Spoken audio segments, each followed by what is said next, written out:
আপনারা যেখান থেকে দেশ রূপান্তরের সঙ্গে যুক্ত রয়েছেন সবাইকে স্বাগত জানাচ্ছি। আমরা আপনাদেরকে দেখানোর চেষ্টা করছি 11 দলীয় জোটের নেতাকর্মী সমর্থকদের উপস্থিতি অনেকটা চোখে পড়ার মতন মানিক মিয়া এভিনিউতে। আমরা আপনাদেরকে জানিয়ে রাখতে চাই, অবিলম্বে সংবিধান সংস্কার পরিষদ অধিবেশনে আহ্বান করে গণভোট গণরায় বাস্তবায়ন এবং সব গণহত্যার বিচারের দাবিতে আজ মানিক মিয়া এভিনিউতে 11 দলীয় জোটের নেতা কর্মীদের একটি মানববন্ধন কর্মসূচির ডাক দেওয়া হয়েছে। এই মানববন্ধন কর্মসূচিতে অংশ নিতে এসেছেন দূর দূরান্ত থেকে জুলাই আহত পরিবারের সদস্যরা। এর পাশাপাশি আমরা আপনাদেরকে আরেকটি বিষয় জানিয়ে রাখতে চাই, জুলাই শহীদ পরিবার সদস্যদের উপস্থিতি অনেকটা চোখে পড়ার মতন। এখানেই 11 দলীয় জোটের নেতাকর্মীরা বক্তব্য দিচ্ছেন এবং জুলাই সনদ গণহত্যার বিচারের দাবি তারা বক্তব্যের মধ্য দিয়ে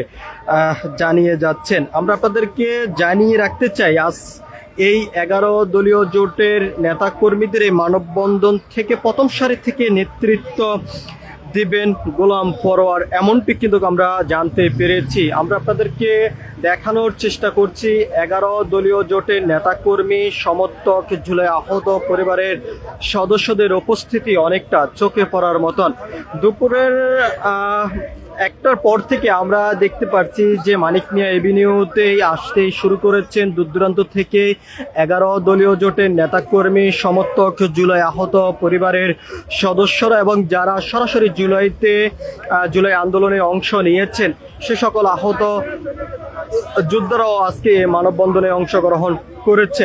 এবং শুধু এখানেই কিশোর যুবক বৃদ্ধ নয়, এক কথা বলা যায় যে ছোট যে সকল শিশু যারা রয়েছেন তারা আজ এই মানববন্ধনে অংশগ্রহণ করেছেন, এমনটি আমরা দেখতে পাচ্ছি। আমরা আপনাদেরকে জানিয়ে রাখতে চাই যে আজ আনুষ্ঠানিকভাবে 2টা থেকে এই মানববন্ধন অনুষ্ঠিত হবার কথা রয়েছে এবং তারই আগে আমরা দেখেছি বিভিন্ন স্থান থেকে যে সকল জুলাই আহত পরিবারের যে সকল সদস্যরা রয়েছেন সে সকল সদস্যরা এবং 11 দলীয় জোটের নেতাকর্মী সমর্থক যারা রয়েছেন তারা এই মানববন্ধনে অংশগ্রহণ করেছেন এবং সকাল থেকে গুড়ি গুড়ি বৃষ্টি চলমান থাকলো, তবে বৃষ্টি উপেক্ষা করে এই মানববন্ধনে অংশগ্রহণ করতে দূর দূরান্ত থেকে ছুটে এসেছেন জুলাই আহত পরিবারের সদস্যরা, এমনটি কিন্তু আমরা দেখতে পাচ্ছি। যদিও বর্তমানে এখন গুড়ি গুড়ি বৃষ্টি চলমান রয়েছে এবং এই বৃষ্টির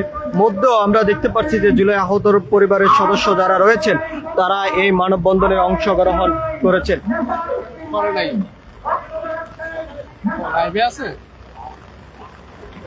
ভাই আপনি কিসের লাইভ, কোন দল ভাই?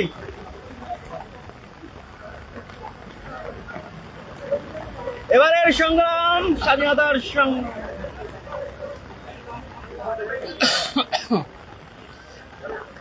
তিনজন বৃষ্টির মধ্যে কেমন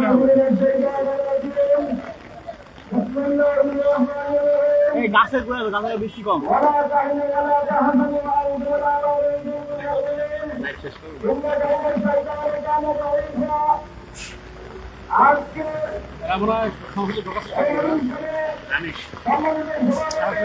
আপনারা যেখান থেকে দেশ রূপান্তরের সঙ্গে যুক্ত রয়েছেন আবারও সবাইকে স্বাগত জানাচ্ছি। আপনাদের সঙ্গে যুক্ত রয়েছে আমি মোহাম্মদ ফুকু। আমরা আপনাদেরকে জানিয়ে রাখতে চাই, গণহত্যা জুলাই সনদ থেকে শুরু করে বেশ কয়েকটি দাবি নিয়ে 11 দলীয় জোটের নেতাকর্মী সমর্থকরা এই মানববন্ধনে অংশগ্রহণ করেছেন এবং এখান থেকে তারা বক্তব্য দিয়ে যাচ্ছেন, তাদের দাবি আদায় করার জন্য এখানে অংশগ্রহণ করেছেন বলে এমনটি তারা জানিয়েছেন। একদিকে বৃষ্টি চলমান রয়েছে, অন্যদিকে এই বিক্ষোভকারী যারা এই মানববন্ধনে অংশগ্রহণ করেছেন তারা এই বৃষ্টি উপেক্ষা করে তাদের মানববন্ধন চালিয়ে যাচ্ছেন। সবকিছু মিলিয়ে যদি বলা যায় যে এখনো বিভিন্ন স্থান থেকে মানববন্ধনে অংশ নেওয়ার জন্য 11 দলীয় জোটের নেতাকর্মী সমর্থক থেকে শুরু করে জুলাই আন্দোলনে আহত পরিবারের সদস্যরা আসতেই শুরু করেছেন। সবকিছু মিলিয়ে এই ছিল এখনকার মতন আমার কাছে মানিক মিয়া এভিনিউর সামনের থেকে 11 দলীয় জোটের নেতাকর্মী সমর্থকদের মানববন্ধন থেকে এখনকার মতন সর্বশেষ।